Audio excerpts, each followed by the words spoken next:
সবাইকে সালাম ও শুভেচ্ছা জানিয়ে শুরু করছি। আসসালামু আলাইকুম। আজকে খুব গুরুত্বপূর্ণ একটি প্র্যাকটিক্যাল বিষয় নিয়ে কথা বলবো। সেটি হচ্ছে এই কোরবানির সময় কিন্তু দেখা যায় যে অনেকেই যারা এক্সপার্ট কিংবা এক্সপার্ট না, তাদের দুর্ঘটনাবশত কিংবা বলতে পারেন অসাবধানতাবশত হাতের আঙ্গুল কিংবা হাতের বিভিন্ন জায়গায় কেটে যেতে পারে। তো অল্প বিস্তর কাটা হলে তো সেটার ব্যবস্থা আপনারা নিজেরাই করতে পারেন, অনেকেই জানেন। কিন্তু যদি কেটে একদম বিচ্ছিন্ন হয়ে যায়, সেই ক্ষেত্রে আসলে আপনাদের কি করণীয় আজকে সেইটি নিয়ে কথা বলবো। আশা করি ভিডিওটি আপনাদের কাজে লাগবে। আমরা ধরে নিচ্ছি যে গোশত কাটতে গিয়ে আঙ্গুলের কোনো একটি অংশ কেটে গেল। ধরুন এটি একটি আঙ্গুল। এখন এই আঙ্গুলের এই অংশটি যদি বিচ্ছিন্ন হয়ে যায়, তাহলে এই অংশটি হচ্ছে আমাদের হাতের অংশ, আর এটি হচ্ছে বিচ্ছিন্ন অংশ। এই ২ টি জায়গারই যত্ন প্রয়োজন রয়েছে এবং ব্যবস্থা নিতে হবে। প্রথমত যদি আমরা বলি যে আমরা আঙ্গুলের কি যত্নটা নিব, সেটা হচ্ছে কোনো একটি পরিষ্কার কাপড় কিংবা গজ দিয়ে, গজ হলে বেশি ভালো হয়, অনেকের পাশে রোলার ব্যান্ডেজ থাকে। যেই জায়গাটি দিয়ে ব্লিডিং হচ্ছে, সেই জায়গাটিকে ভালো করে পেঁচিয়ে একদম শক্ত করে চেপে ধরে রাখতে হবে। এর উদ্দেশ্য হচ্ছে এই রক্ত যেন বাইরে বের হতে না পারে, অর্থাৎ ব্লিডিংটা বন্ধ করা। এবং আস্তে, আস্তে কিন্তু ৫ থেকে ১০ মিনিটের মধ্যে দেখবেন এটা রক্ত জমাট বেঁধে গেছে এবং ব্লিডিংটা বন্ধ হয়ে গেছে। আরেকটি কাজ হচ্ছে আপনি এই জায়গাটিকে আপনার যে হৃৎপিণ্ড আছে বা বুকের এই লেভেল থেকে একটু উপরে তুলে রাখবেন। একটু যদি উপরে তুলে রাখেন তাহলে এখানে ব্লাড সাপ্লাই কম যাবে, ব্লিডিংটা আস্তে, আস্তে কমে যাবে এবং এতে হিল হতে বা রক্ত জমাট বাঁধতে সুবিধা হবে। আরেকটি বিষয় আপনাদেরকে একটু বলব, সেটা হচ্ছে যে অনেকে করে কি যখন চাপ দিয়ে ধরে রাখে, একটু পরে, পরে খুলে, খুলে দেখে যে আসলে ব্লিডিংটা বন্ধ হচ্ছে কিনা। এই বারবার খুলে, খুলে দেখলে রক্ত জমাট বাঁধার যে প্রক্রিয়া সেটি ব্যাহত হয়। আপনি অন্তত একটু ধৈর্য ধরে ৫-১০ মিনিট যদি এটি চেপে ধরে রাখতে পারেন, তাহলে কিন্তু এটি বন্ধ হওয়ার সম্ভাবনাই বেশি। সুতরাং বারবার খুলে, খুলে দেখার প্রয়োজন নাই। শুধু যে কোরবানির গোশত কাটতে গিয়ে ব্যাপারটি এরকম না। অনেক রকম ইনজুরি কিন্তু আসলে হতে পারে যেখানে এরকম অঙ্গ ছেদ হয়ে যায় অথবা বিচ্ছিন্ন হয়ে যায়। যেমন ধরেন কেউ যদি সমিলে কাজ করে অথবা কেউ গ্লাস ফ্যাক্টরিতে কাজ করে, তাহলে অনেক সময় দেখা যায় উপর থেকে গ্লাস পড়ে কান কেটে গিয়েছে। অথবা সমিলে কাজ করছে কিংবা মাছ বা মাংসের যে ফ্যাক্টরি, যেখানে একদম হিমায়িত মাছ বা মাংস কাটতে হয়, সেখানে যে করাতের মতো জিনিসটা থাকে, সেটা দিয়েও কিন্তু আঙ্গুল কেটে যেতে পারে। সুতরাং এটি আসলে সবার জন্যই প্রযোজ্য।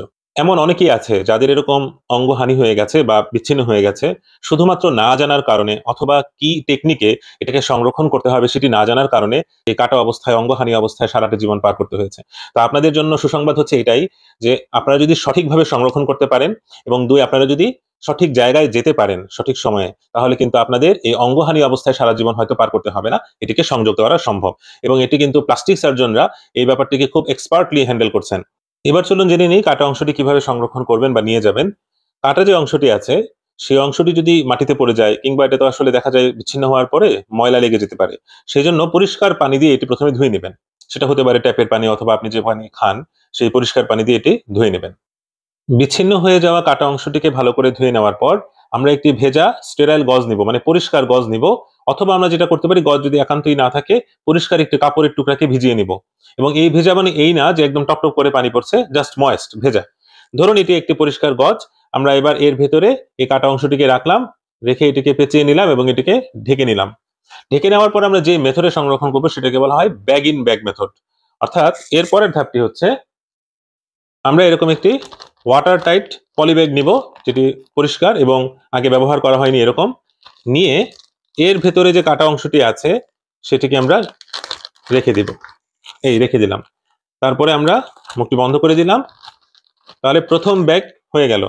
এখন কারো বাসায় যদি এরকম কোনো জিপ লকার ব্যাগ বা আমরা যেটাকে ওয়াটার টাইট ব্যাগ বলছি, এটা না থাকে, তাহলে চেষ্টা করবেন যতটা সম্ভব পরিষ্কার একটি পলিথিন নেওয়ার জন্য। আমি ধরে নিচ্ছি যে এটি একটি পলিথিন।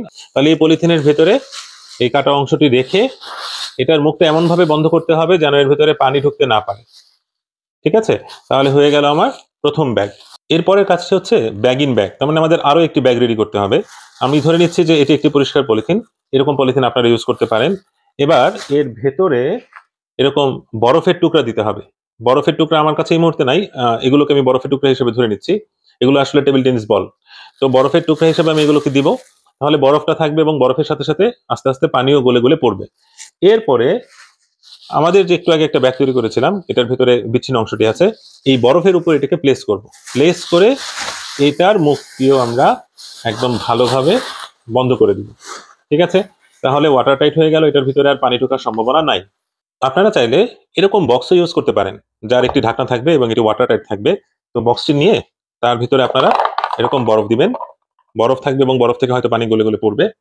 আর এই যে পলিথিনটি একটু আগে বানিয়েছি, এটার উপরে প্লেস করব। তাহলে এই পলিথিনটি কি হবে? এই বরফ এবং পানির উপরে ভাসতে থাকবে। এবার এটি একটি ঢাকনা দিয়ে ঢেকে দিব। আপনি যদি এই প্রক্রিয়ায় সংরক্ষণ করেন, তাহলে যেটা হয়, নিচে বরফ এবং বরফ মিশ্রিত যে পানি, এর কারণে এই আঙ্গুলের যে তাপমাত্রা বা কাটা অংশের যে তাপমাত্রা সেটা প্রায় 6-7 ডিগ্রি বা 8 ডিগ্রির মতো হয়ে যায়। এতে করে ওই আঙ্গুলটি কিন্তু বরফ হয়ে যাচ্ছে না। কিন্তু এর ভেতরের যে প্রক্রিয়াগুলো, রাসায়নিক বিপাকীয় প্রক্রিয়াগুলো যার মাধ্যমে এটি আসলে পচনশীল অবস্থার দিকে যাবে, সেটি বন্ধ হয়ে যায় এবং এটি ভায়াবল থাকে। আমরা এটিকে পরবর্তীতে সংযোজনের জন্য ব্যবহার করতে পারবো। সুতরাং এর পরের ধাপটি হচ্ছে যে আপনি কত দ্রুত হাসপাতালে পৌঁছাতে পারবেন। আমি আপনাদেরকে বলবো যে আপনারা সরকারি মেডিকেল কলেজ হাসপাতালগুলোকে প্রেফার করবেন এবং চেষ্টা করবেন এমন একটি জায়গায় যাওয়ার জন্য যেখানে প্লাস্টিক সার্জনরা থাকেন কিংবা অর্থোপেডিক সার্জনরা থাকেন। গ্রিন অপারেটিভ সার্জারি কিংবা American society of surgery of the hand, তাদের মতে গোল্ডেন টাইম হচ্ছে 6 আওয়ার্স। 6 আওয়ার্সের ভিতরে যদি আপনি অর্থাৎ 6 ঘন্টার মধ্যে যদি যেতে পারেন, তাহলে কিন্তু এটি সবচাইতে ভালো সংযোজন করা সম্ভব। তবে তারা এটাও বলেছেন, যদি আপনি ভালোভাবে সংরক্ষণ করতে পারেন এবং 4 ডিগ্রির আশেপাশে রেখে এটিকে যদি নিয়ে যেতে পারেন, 10 থেকে 12 ঘন্টা পরেও যদি আপনি যান, তাহলেও এটিকে সুন্দরভাবে সংযোজন করা সম্ভব। সুতরাং সময়টা খুবই গুরুত্বপূর্ণ। এখন আমি যে কথাগুলো বলবো সেটি হচ্ছে যে আমরা যে ভুলগুলো করি সেটা। দেখুন, এই যে অবস্থাটি আছে, আমরা যদি এই কাজটি না করে এই পলিথিনের উপরে আবার বরফ দেই, অর্থাৎ নিচেও বরফ উপরেও বরফ, তাহলে কিন্তু দেখা যায় যে বিচ্ছিন্ন কাটা অংশটি আছে এটি নিজেই বরফে পরিণত হতে থাকবে। এর ভেতরে বরফের স্ফটিক তৈরি হবে এবং আমরা একটি জিনিস তো খেয়াল করেছি, যখন একটি বোতল পূর্ণ করে পানি দিয়ে পূর্ণ করে ডিপ ফ্রিজে রাখি, তখন কিন্তু কোনো সমস্যা নাই। যখন এটা বরফ হয়ে যায় দেখবেন যে বোতলটি ফুলে গেছে। ঠিক তেমনি এই বিচ্ছিন্ন অংশের ভিতরের যে কোষগুলো আছে তার ভিতরে ছোট ছোট বরফের স্ফটিক হওয়ার কারণে এটি ফুলে যায় এবং কোষগুলোকে নষ্ট করে ফেলে। তখন কিন্তু আর এটিকে কাজে লাগানো সম্ভব হয় না। অথবা আরেকটি ভুল অনেক সময় অনেকেই করে ফেলেন, সেটা হচ্ছে এই যে সরাসরি বরফ নিলাম, এই বরফ নিয়ে এই বরফের উপরে কাটা অংশটিকে সরাসরি রেখে দেওয়া। এতেও কিন্তু এই কাটা টুকরাটি একদম নষ্ট হয়ে যাবে বা বরফের স্ফটিক হয়ে যাবে, এটিকে আর কাজে লাগানো সম্ভব হবে না। আর আরেকটি কাজ অনেকেই করেন, সরাসরি পানির মধ্যে চুবিয়ে বিচ্ছিন্ন অংশটিকে হাসপাতালে নিয়ে যান। এতেও এটি সংক্রমিত হওয়ার সম্ভাবনা থাকে এবং এটিকে ভায়াবল রাখা সম্ভব হয় না। আর পলিথিন ব্যাগে যখন আমরা নিব, অর্থাৎ ধরুন এই যে পলিথিন ব্যাগটিকে আমি ব্যবহার করেছি, যদি এই পলিথিন ব্যাগের ভিতরে এরকম ছিদ্র থাকে, তাহলে কিন্তু আসলে যেটি হয়তো অনেক সময় আমরা খেয়াল করি না, পানি ভেতরে ঢুকে যাবে। যখন বরফ মিশ্রিত পানি ঢুকে যাবে তখন কিন্তু ঠিক একই আপনার এই অঙ্গটি আর ভায়াবল থাকবে না, নষ্ট হয়ে যাবে। সুতরাং এই বিষয়গুলোকে একটু খেয়াল রাখবেন এবং সঠিকভাবে নিয়ে যাবেন। বিচ্ছিন্ন হয়ে যাওয়া মানেই কিন্তু সব শেষ হয়ে যাওয়া নয়, সব হারিয়ে ফেলা নয়। আপনি যদি সঠিক পদক্ষেপটি সঠিক সময়ে নিতে পারেন, আপনার জীবন এবং অঙ্গ দুটোকে আপনি বাঁচাতে পারবেন। সবাইকে ঈদ মোবারক, শুভেচ্ছা রইল। আসসালামু আলাইকুম।